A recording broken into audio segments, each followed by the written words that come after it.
Bago ang lahat, opisyal nang nilabas ang report na si Luka out na sa season. Indefinite pa siyang mawawala dahil grade 2 hamstring injury ang nakuha ni Luka. Tulad ng sinabi ni Dr. Evan Jeffries, ang recovery time pa noon 3 to 6 weeks. Ang start pa ng first round ng playoffs April 18 US time at matatapos yun early May. Pasok din sa 3 to 6 weeks na timeline.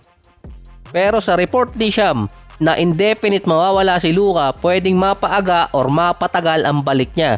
Pero malamang makalaro pa rin tong si Luka sa playoffs eh. Ganyan din siya noong 2024. Parang merong hamstring injury at knee contusion. Pinapaliguan na lang siya noon ng painkiller. Isang game na lang kay Luka para masama or maging eligible sa mga awards. Ngayon, nasa 12 NBA star na ang hindi eligible. At yung mga player na to, kalimitan ang nasasama sa All-NBA team. Mukhang naging costly talaga kay Luka yung suspension versus Wizards. Nag-apply na rin ng exception ang side ni Luka para masama sa All-NBA selection at MVP candidate.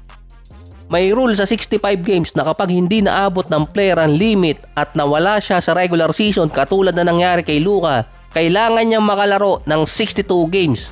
At kung ilan ang nalaro ng team, kukunin doon ng 85% sa time na na-injured siya. Ang Lakers ngayon nakalaro ng 77 games. Si Luka merong 64 games. Papatak si Luka ng 83.1%. Kinulang siya ng 1.9% para makapasok siya sa exception. Pero di umano pag-iisipan pa kung isasama talaga si Luka. Pero ngayon based sa report, pag-iisipan pa kung bibigyan ng exception yung exception ni Luka. Kung sakaling inabot kasi ni Luka yung 85%, may rule din dun. Kung sakali naman na naabot ni Luka yung 85% at na-out siya sa season bago talaga matapos yung regular season, may rule pa dun na dapat hindi makalaro yung player until May 31.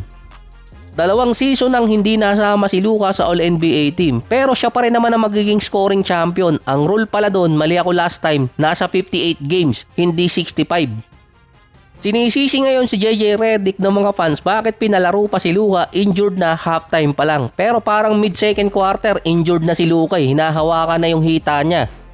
Pero ang sinabi ni Redick, si Austin Reeves nga injured din ang likod, naglaro pa until third at natapos pa yung game. Kaya ganon din ang ginawa kay Luka. Si Austin Reeves parang nararamdaman niya magbubuhat siya ng Lakers dahil first quarter pa lang sumasakit na di umano ang likod niya. Parang second quarter ata yun, bumalik siya ng locker room. Pero natapos pa rin niya yung game. Si Luka hindi. Ito yung rason ni Redick kung bakit pinilit niya pa si Luka na maglaro. Pero si Austin Reeves mukhang hindi makakamintis ng game dahil mukhang pipilitin niya maglaro hanggang katapusan ng regular season. Kung meron kasing injury nakuha si Reeves, mas better na ipahinga siya kaysa matulad kay Luka. Alam na may injury, baka pilitin pa. Hindi rin maganda kay Reeves kung makikitaan siya ng injury papasok ng playoffs. Dahil mukhang magdi-declare siya na i-decline yung kanyang player option at lalo siyang baratin.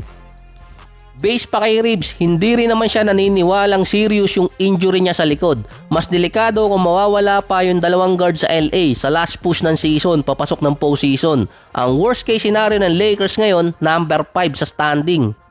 Pwera na lang kung matalo lahat ng games ng Lakers at manalo lahat ng games ng Minnesota dahil aabot pa ang Minnesota so far ng nasa 52 wins. Ang Rockets may chance ipahinga yung iba nilang core player katulad ni Sengun at ni Kevin Durant para sa postseason. Pasok na rin naman sila, either 5 or 6 ang abutin nila sa standing. Pero dahil sa nangyari kay Luka na pwedeng pumatak ng 4 or 5, hahabulin pa ng Houston ang seeding. Gusto lalo makakatapat ng Rockets ang Lakers sa first round dahil sa report na si Luka indefinite na mawawala. Kahit kasi makabalik si Luka sa playoffs, hamstring injury ang meron siya at may chance din bumalik yung hamstring injury niya sa kasagsagan ng series katulad ng kina Aaron Gordon at Jalen Green. Ang dalawang player na to ang merong grade 2 hamstring injury na inabot sila ng halos 1 buwan bago nakabalik at bumalik din yung injury. Lalo pa yung report ngayon kay Austin Reeves na meron ding lower back injury na iniinda. Mas better di umano magtapat ang Lakers at Rockets sa first round dahil parehas din silang nalaglag sa first round nung nakaraang playoffs. Si KD at si Lebron ang huling beses na nakaabot sila ng second round at hindi pa ulit sila nakakapasok doon. At least si Lebron hindi pa nakakamintis ng playoffs, hindi katulad ni KD. Parang masama ding matatluhan na first round exit. Baka magaya kay Giannis.